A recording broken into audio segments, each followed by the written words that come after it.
DK Shivakumar ಅವರ ಬಾಯಲ್ಲಿ ಆರ್ಎಸ್ಎಸ್ನ ಗುಣಗಾನ. ವಿಧಾನಸಭೆ ಕಲಾಪದಲ್ಲಿ ಡಿಕೆ ಶಿವಕುಮಾರ್ ಆರ್ಎಸ್ಎಸ್ ಪ್ರಾರ್ಥನಾ ಗೀತೆಯನ್ನ ಮೊಳಗಿಸಿದ್ದು. ತದನಂತರ ಆರ್ ಅಶೋಕ್ ಅವರು ಸೇರಿದಂತೆ ಬಿಜೆಪಿಯ ಹಲವು ನಾಯಕರು ಈ ಬಗ್ಗೆ ಮಾತಾಡಿದ್ದಾರೆ. ಸೆಪ್ಟೆಂಬರ್ ಕ್ರಾಂತಿಯ ಮುನ್ಸೂಚನೆಯ ಇದು ಅನ್ನುವಂಥ ಪ್ರಶ್ನೆ ಕಾಂಗ್ರೆಸ್ ನಾಯಕರಿಗೆ ಆರ್ ಅಶೋಕ್ ಈ ಪ್ರಶ್ನೆಯನ್ನ ಮಾಡಿದ್ದಾರೆ. ಒಂದ್ ಕಡೆ ರಾಹುಲ್ ಗಾಂಧಿ ಆರ್ಎಸ್ಎಸ್ ಅನ್ನ ತೆಗಳ್ತಿದ್ದಾರೆ, ಈ ಕಡೆ ಡಿಕೆ ಶಿವಕುಮಾರ್ ಆರ್ಎಸ್ಎಸ್ ಅನ್ನ ಹಾಡಿ ಹೊಗಳ್ತಾ ಇದ್ದಾರೆ. ಕಾಂಗ್ರೆಸ್ನಲ್ಲಿ ಏನು ನಡೀತಿದೆ ಅಂತ ಆರ್ ಅಶೋಕ್ ಪ್ರಶ್ನೆ ಮಾಡಿದ್ದಾರೆ. ಇನ್ನು ಸೆಪ್ಟೆಂಬರ್ ಕ್ರಾಂತಿ ಅಂತ ಕಾಂಗ್ರೆಸ್ ನಾಯಕರ ಹೇಳ್ತಾ ಇದ್ದಾರಲ್ಲ, ಆ ಸೆಪ್ಟೆಂಬರ್ ಕ್ರಾಂತಿಯ ಮುನ್ನುಡಿ ಗೀತೆಯ ಇದು ಅನ್ನುವಂಥ ಪ್ರಶ್ನೆಯನ್ನು ಕೂಡ ಅಶೋಕ್ ಮಾಡಿದ್ದಾರೆ. ಕಡೆ ರಾಹುಲ್ ಗಾಂಧಿ ಅವರು ಈ ದೇಶದಲ್ಲಿ ಏನೇ ಆದ್ರೂ ಕೂಡ ಅದಕ್ಕೆ RSS ಕಾರಣ ಅಂತೇಳಿ RSS ಮೇಲೆ ದೋಷಾರೋಪಣೆ ಮಾಡ್ತಾ ಇದ್ದಾರೆ.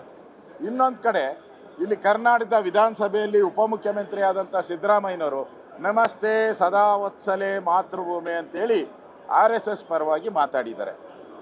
ಇದನ್ನು ಅವ್ರಿಗೆ ಬಿಡ್ತೀನಿ, ಅವ್ರ ಪಾರ್ಟಿಯವ್ರಿಗೆ. ಒಟ್ಟಿನಲ್ಲಿ ಕ್ರಾಂತಿ ಅಂತೂ ಆಗುತ್ತೆ, ಅದು ಯಾವಾಗ ಆಗುತ್ತೆ ಹೇಗಾಗುತ್ತೆ ಅನ್ನೋದು ಗೊತ್ತಿಲ್ಲ. ಒಂದು ಕಡೆ ರಾಹುಲ್ ಗಾಂಧಿ ಅವರು ಈ ದೇಶದಲ್ಲಿ ಏನೇ ಆದ್ರೂ ಡಿಕೆ ಶಿವಕುಮಾರ್ ಅವರ ಬಾಯಲ್ಲಿ ಆರ್ಎಸ್ಎಸ್ನ ಗುಣಗಾನ. ವಿಧಾನಸಭೆ ಕಲಾಪದಲ್ಲಿ ಡಿಕೆ ಶಿವಕುಮಾರ್ ಆರ್ಎಸ್ಎಸ್ ಪ್ರಾರ್ಥನಾ ಗೀತೆಯನ್ನ ಮೊಳಗಿಸಿದ್ದು. ತದನಂತರ ಆರ್ ಅಶೋಕ್ ಅವರು ಸೇರಿದಂತೆ ಬಿಜೆಪಿಯ ಹಲವು ನಾಯಕರು ಈ ಬಗ್ಗೆ ಮಾತಾಡಿದ್ದಾರೆ. ಸೆಪ್ಟೆಂಬರ್ ಕ್ರಾಂತಿಯ ಮುನ್ಸೂಚನೆಯ ಇದು ಅನ್ನುವಂಥ ಪ್ರಶ್ನೆ ಕಾಂಗ್ರೆಸ್ ನಾಯಕರಿಗೆ ಆರ್ ಅಶೋಕ್ ಈ ಪ್ರಶ್ನೆಯನ್ನ ಮಾಡಿದ್ದಾರೆ. ಒಂದ್ ಕಡೆ ರಾಹುಲ್ ಗಾಂಧಿ RSS ಅನ್ನ ತೆಗಳ್ತಿದ್ದಾರೆ, ಈ ಕಡೆ ಡಿಕೆ ಶಿವಕುಮಾರ್ RSS ಅನ್ನ ಹಾಡಿ ಹೊಗಳ್ತಾ ಇದ್ದಾರೆ. ಕಾಂಗ್ರೆಸ್ನಲ್ಲಿ ಏನು ನಡೀತಿದೆ ಅಂತ ಆರ್ ಅಶೋಕ್ ಪ್ರಶ್ನೆ ಮಾಡಿದ್ದಾರೆ. ಇನ್ನು ಸೆಪ್ಟೆಂಬರ್ ಕ್ರಾಂತಿ ಅಂತ ಕಾಂಗ್ರೆಸ್ ನಾಯಕರ ಹೇಳ್ತಾ ಇದ್ದಾರಲ್ಲ, ಆ ಸೆಪ್ಟೆಂಬರ್ ಕ್ರಾಂತಿಯ ಮುನ್ನುಡಿ ಗೀತೆಯ ಇದು ಅನ್ನುವಂಥ ಪ್ರಶ್ನೆಯನ್ನು ಕೂಡ ಅಶೋಕ್ ಮಾಡಿದ್ದಾರೆ. ಕಡೆ ರಾಹುಲ್ ಗಾಂಧಿ ಅವರು ಈ ದೇಶದಲ್ಲಿ ಏನೇ ಆದ್ರೂ ಕೂಡ ಅದಕ್ಕೆ RSS ಕಾರಣ ಅಂತೇಳಿ RSS ಮೇಲೆ ದೋಷಾರೋಪಣೆ ಮಾಡ್ತಾ ಇದ್ದಾರೆ. ಇನ್ನೊಂದು ಕಡೆ ಇಲ್ಲಿ ಕರ್ನಾಟಕದ ವಿಧಾನಸಭೆಯಲ್ಲಿ ಉಪಮುಖ್ಯಮಂತ್ರಿ ಆದಂಥ ಸಿದ್ದರಾಮಯ್ಯನವರು ನಮಸ್ತೆ ಸದಾ ವತ್ಸಲೆ ಮಾತೃಭೂಮಿ ಅಂತೇಳಿ RSS ಪರವಾಗಿ ಮಾತಾಡಿದ್ದಾರೆ. ಇದನ್ನು ಅವ್ರಿಗೆ ಬಿಡ್ತೀನಿ, ಅವ್ರ ಪಾರ್ಟಿಯವ್ರಿಗೆ. ಒಟ್ಟಿನಲ್ಲಿ ಕ್ರಾಂತಿ ಅಂತೂ ಆಗುತ್ತೆ, ಅದು ಯಾವಾಗ ಆಗುತ್ತೆ ಹೇಗಾಗುತ್ತೆ ಅನ್ನೋದು ಗೊತ್ತಿಲ್ಲ. ಒಂದು ಕಡೆ ರಾಹುಲ್ ಗಾಂಧಿ ಅವರು ಈ ದೇಶದಲ್ಲಿ ಏನೇ ಆದ್ರೂ ಡಿಕೆ ಶಿವಕುಮಾರ್ ಅವರ ಬಾಯಲ್ಲಿ ಆರ್ಎಸ್ಎಸ್ನ ಗುಣಗಾನ. ವಿಧಾನಸಭೆ ಕಲಾಪದಲ್ಲಿ ಡಿಕೆ ಶಿವಕುಮಾರ್ ಆರ್ಎಸ್ಎಸ್ ಪ್ರಾರ್ಥನಾ ಗೀತೆಯನ್ನ ಮೊಳಗಿಸಿದ್ದು. ತದನಂತರ ಆರ್ ಅಶೋಕ್ ಅವರು ಸೇರಿದಂತೆ ಬಿಜೆಪಿಯ ಹಲವು ನಾಯಕರು ಈ ಬಗ್ಗೆ ಮಾತಾಡಿದ್ದಾರೆ. ಸೆಪ್ಟೆಂಬರ್ ಕ್ರಾಂತಿಯ ಮುನ್ಸೂಚನೆಯ ಇದು ಅನ್ನುವಂಥ ಪ್ರಶ್ನೆ ಕಾಂಗ್ರೆಸ್ ನಾಯಕರಿಗೆ ಆರ್ ಅಶೋಕ್ ಈ ಪ್ರಶ್ನೆಯನ್ನ ಮಾಡಿದ್ದಾರೆ. ಒಂದ್ ಕಡೆ ರಾಹುಲ್ ಗಾಂಧಿ RSS ಅನ್ನ ತೆಗಳ್ತಿದ್ದಾರೆ, ಈ ಕಡೆ ಡಿಕೆ ಶಿವಕುಮಾರ್ RSS ಅನ್ನ ಹಾಡಿ ಹೊಗಳ್ತಾ ಇದ್ದಾರೆ. ಕಾಂಗ್ರೆಸ್ನಲ್ಲಿ ಏನು ನಡೀತಿದೆ ಅಂತ ಆರ್ ಅಶೋಕ್ ಪ್ರಶ್ನೆ ಮಾಡಿದ್ದಾರೆ. ಇನ್ನು ಸೆಪ್ಟೆಂಬರ್ ಕ್ರಾಂತಿ ಅಂತ ಕಾಂಗ್ರೆಸ್ ನಾಯಕರ ಹೇಳ್ತಾ ಇದ್ದಾರಲ್ಲ, ಆ ಸೆಪ್ಟೆಂಬರ್ ಕ್ರಾಂತಿಯ ಮುನ್ನುಡಿ ಗೀತೆಯ ಇದು ಅನ್ನುವಂಥ ಪ್ರಶ್ನೆಯನ್ನು ಕೂಡ ಅಶೋಕ್ ಮಾಡಿದ್ದಾರೆ. ಕಡೆ ರಾಹುಲ್ ಗಾಂಧಿ ಅವರು ಈ ದೇಶದಲ್ಲಿ ಏನೇ ಆದ್ರೂ ಕೂಡ ಅದಕ್ಕೆ RSS ಕಾರಣ ಅಂತೇಳಿ RSS ಮೇಲೆ ದೋಷಾರೋಪಣೆ ಮಾಡ್ತಾ ಇದ್ದಾರೆ. ಇನ್ನೊಂದು ಕಡೆ ಇಲ್ಲಿ ಕರ್ನಾಟಕದ ವಿಧಾನಸಭೆಯಲ್ಲಿ ಉಪಮುಖ್ಯಮಂತ್ರಿ ಆದಂಥ ಸಿದ್ದರಾಮಯ್ಯನವರು ನಮಸ್ತೆ ಸದಾ ವತ್ಸಲೆ ಮಾತೃಭೂಮಿ ಅಂತೇಳಿ RSS ಪರವಾಗಿ ಮಾತಾಡಿದ್ದಾರೆ. ಇದನ್ನು ಅವ್ರಿಗೆ ಬಿಡ್ತೀನಿ, ಅವ್ರ ಪಾರ್ಟಿಯವ್ರಿಗೆ. ಒಟ್ಟಿನಲ್ಲಿ ಕ್ರಾಂತಿ ಅಂತೂ ಆಗುತ್ತೆ, ಅದು ಯಾವಾಗ ಆಗುತ್ತೆ ಹೇಗಾಗುತ್ತೆ ಅನ್ನೋದು ಗೊತ್ತಿಲ್ಲ. ಒಂದು ಕಡೆ ರಾಹುಲ್ ಗಾಂಧಿ ಅವರು ಈ ದೇಶದಲ್ಲಿ ಏನೇ ಆದ್ರೂ ಡಿಕೆ ಶಿವಕುಮಾರ್ ಅವರ ಬಾಯಲ್ಲಿ ಆರ್ಎಸ್ಎಸ್ನ ಗುಣಗಾನ. ವಿಧಾನಸಭೆ ಕಲಾಪದಲ್ಲಿ ಡಿಕೆ ಶಿವಕುಮಾರ್ RSS ಪ್ರಾರ್ಥನಾ ಗೀತೆಯನ್ನ ಮೊಳಗಿಸಿದ್ದು. ತದನಂತರ ಆರ್ ಅಶೋಕ್ ಅವರು ಸೇರಿದಂತೆ ಬಿಜೆಪಿಯ ಹಲವು ನಾಯಕರು ಈ ಬಗ್ಗೆ ಮಾತಾಡಿದ್ದಾರೆ. ಸೆಪ್ಟೆಂಬರ್ ಕ್ರಾಂತಿಯ ಮುನ್ಸೂಚನೆಯ ಇದು ಅನ್ನುವಂಥ ಪ್ರಶ್ನೆ ಕಾಂಗ್ರೆಸ್ ನಾಯಕರಿಗೆ ಆರ್ ಅಶೋಕ್ ಈ ಪ್ರಶ್ನೆಯನ್ನ ಮಾಡಿದ್ದಾರೆ. ಒಂದ್ ಕಡೆ ರಾಹುಲ್ ಗಾಂಧಿ RSS ಅನ್ನ ತೆಗಳ್ತಿದ್ದಾರೆ, ಈ ಕಡೆ ಡಿಕೆ ಶಿವಕುಮಾರ್ RSS ಅನ್ನ ಹಾಡಿ ಹೊಗಳ್ತಾ ಇದ್ದಾರೆ. ಕಾಂಗ್ರೆಸ್ನಲ್ಲಿ ಏನು ನಡೀತಿದೆ ಅಂತ ಆರ್ ಅಶೋಕ್ ಪ್ರಶ್ನೆ ಮಾಡಿದ್ದಾರೆ. ಇನ್ನು ಸೆಪ್ಟೆಂಬರ್ ಕ್ರಾಂತಿ ಅಂತ ಕಾಂಗ್ರೆಸ್ ನಾಯಕರ ಹೇಳ್ತಾ ಇದ್ದಾರಲ್ಲ, ಆ ಸೆಪ್ಟೆಂಬರ್ ಕ್ರಾಂತಿಯ ಮುನ್ನುಡಿ ಗೀತೆಯ ಇದು ಅನ್ನುವಂಥ ಪ್ರಶ್ನೆಯನ್ನು ಕೂಡ ಅಶೋಕ್ ಮಾಡಿದ್ದಾರೆ. ಕಡೆ ರಾಹುಲ್ ಗಾಂಧಿ ಅವರು ಈ ದೇಶದಲ್ಲಿ ಏನೇ ಆದ್ರೂ ಕೂಡ ಅದಕ್ಕೆ RSS ಕಾರಣ ಅಂತೇಳಿ RSS ಮೇಲೆ ದೋಷಾರೋಪಣೆ ಮಾಡ್ತಾ ಇದ್ದಾರೆ. ಇನ್ನೊಂದು ಕಡೆ ಇಲ್ಲಿ ಕರ್ನಾಟಕದ ವಿಧಾನಸಭೆಯಲ್ಲಿ ಉಪಮುಖ್ಯಮಂತ್ರಿ ಆದಂಥ ಸಿದ್ದರಾಮಯ್ಯನವರು ನಮಸ್ತೆ ಸದಾ ವತ್ಸಲೆ ಮಾತೃಭೂಮಿ ಅಂತೇಳಿ RSS ಪರವಾಗಿ ಮಾತಾಡಿದ್ದಾರೆ. ಇದನ್ನು ಅವ್ರಿಗೆ ಬಿಡ್ತೀನಿ, ಅವ್ರ ಪಾರ್ಟಿಯವ್ರಿಗೆ.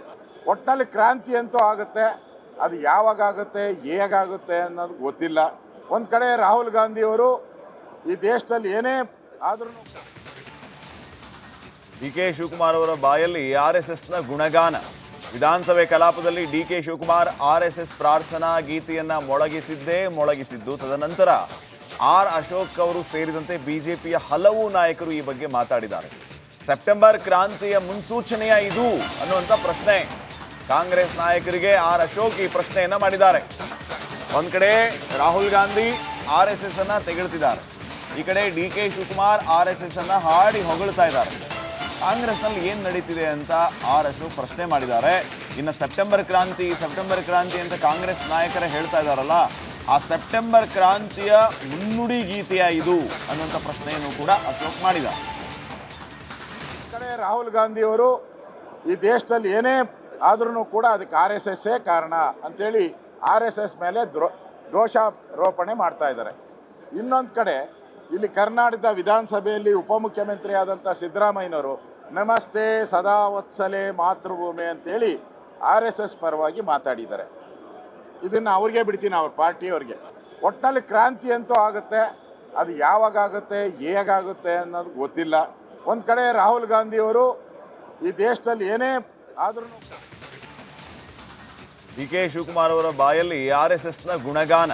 ವಿಧಾನಸಭೆ ಕಲಾಪದಲ್ಲಿ DK ಶಿವಕುಮಾರ್ RSS ಪ್ರಾರ್ಥನಾ ಗೀತೆಯನ್ನ ಮೊಳಗಿಸಿದ್ದು. ತದನಂತರ R ಅಶೋಕ್ ಅವರು ಸೇರಿದಂತೆ ಬಿಜೆಪಿಯ ಹಲವು ನಾಯಕರು ಈ ಬಗ್ಗೆ ಮಾತಾಡಿದ್ದಾರೆ. ಸೆಪ್ಟೆಂಬರ್ ಕ್ರಾಂತಿಯ ಮುನ್ಸೂಚನೆಯ ಇದು ಅನ್ನುವಂಥ ಪ್ರಶ್ನೆ ಕಾಂಗ್ರೆಸ್ ನಾಯಕರಿಗೆ R ಅಶೋಕ್ ಈ ಪ್ರಶ್ನೆಯನ್ನ ಮಾಡಿದ್ದಾರೆ. ಒಂದ್ ಕಡೆ ರಾಹುಲ್ ಗಾಂಧಿ RSS ಅನ್ನ ತೆಗೆಳ್ತಿದ್ದಾರೆ, ಈ ಕಡೆ DK ಶಿವಕುಮಾರ್ RSS ಅನ್ನ ಹಾಡಿ ಹೊಗಳ್ತಾ ಇದ್ದಾರೆ. ಕಾಂಗ್ರೆಸ್ನಲ್ಲಿ ಏನು ನಡೀತಿದೆ ಅಂತ R ಅಶೋಕ್ ಪ್ರಶ್ನೆ ಮಾಡಿದ್ದಾರೆ. ಇನ್ನು ಸೆಪ್ಟೆಂಬರ್ ಕ್ರಾಂತಿ ಅಂತ ಕಾಂಗ್ರೆಸ್ ನಾಯಕರೇ ಹೇಳ್ತಾ ಇದ್ದಾರಲ್ಲ, ಆ ಸೆಪ್ಟೆಂಬರ್ ಕ್ರಾಂತಿಯ ಮುನ್ನುಡಿ ಗೀತೆಯ ಇದು ಅನ್ನುವಂಥ ಪ್ರಶ್ನೆಯನ್ನು ಕೂಡ ಅಶೋಕ್ ಮಾಡಿದ್ದಾರೆ. ಕಡೆ ರಾಹುಲ್ ಗಾಂಧಿಯವರು ಈ ದೇಶದಲ್ಲಿ ಏನೇ ಆದ್ರೂ ಕೂಡ ಅದಕ್ಕೆ RSS ಕಾರಣ ಅಂತೇಳಿ RSS ಮೇಲೆ ದೋಷಾರೋಪಣೆ ಮಾಡ್ತಾ ಇದ್ದಾರೆ. ಇನ್ನೊಂದು ಕಡೆ ಇಲ್ಲಿ ಕರ್ನಾಟಕದ ವಿಧಾನಸಭೆಯಲ್ಲಿ ಉಪಮುಖ್ಯಮಂತ್ರಿ ಆದಂಥ ಸಿದ್ದರಾಮಯ್ಯನವರು ನಮಸ್ತೆ ಸದಾ ವತ್ಸಲೆ ಮಾತೃಭೂಮಿ ಅಂತೇಳಿ RSS ಪರವಾಗಿ ಮಾತಾಡಿದ್ದಾರೆ. ಇದನ್ನು ಅವ್ರಿಗೆ ಬಿಡ್ತೀನಿ, ಅವ್ರ ಪಾರ್ಟಿಯವ್ರಿಗೆ. ಒಟ್ಟಿನಲ್ಲಿ ಕ್ರಾಂತಿ ಅಂತೂ ಆಗುತ್ತೆ, ಅದು ಯಾವಾಗ ಆಗುತ್ತೆ ಹೇಗಾಗುತ್ತೆ ಅನ್ನೋದು ಗೊತ್ತಿಲ್ಲ. ಒಂದು ಕಡೆ ರಾಹುಲ್ ಗಾಂಧಿಯವರು ಈ ದೇಶದಲ್ಲಿ ಏನೇ ಆದ್ರೂ ಕಾರಣ ಅಂತೇಳಿ RSS ಮೇಲೆ ದೋಷಾರೋಪಣೆ ಮಾಡ್ತಾ ಇದ್ದಾರೆ. ಇನ್ನೊಂದು ಕಡೆ ಇಲ್ಲಿ ಕರ್ನಾಟಕದ ವಿಧಾನಸಭೆಯಲ್ಲಿ ಉಪಮುಖ್ಯಮಂತ್ರಿ ಆದಂಥ ಸಿದ್ದರಾಮಯ್ಯನವರು ನಮಸ್ತೆ ಸದಾ ವತ್ಸಲೆ ಮಾತೃಭೂಮಿ ಅಂತೇಳಿ RSS ಪರವಾಗಿ ಮಾತಾಡಿದ್ದಾರೆ. ಇದನ್ನು ಅವ್ರಿಗೆ ಬಿಡ್ತೀನಿ, ಅವ್ರ ಪಾರ್ಟಿಯವ್ರಿಗೆ. ಒಟ್ಟಿನಲ್ಲಿ ಕ್ರಾಂತಿ ಅಂತೂ ಆಗುತ್ತೆ, ಅದು ಯಾವಾಗ ಆಗುತ್ತೆ ಹೇಗಾಗುತ್ತೆ ಅನ್ನೋದು ಗೊತ್ತಿಲ್ಲ. ಒಂದು ಕಡೆ ರಾಹುಲ್ ಗಾಂಧಿಯವರು ಈ ದೇಶದಲ್ಲಿ ಏನೇ ಆದ್ರೂ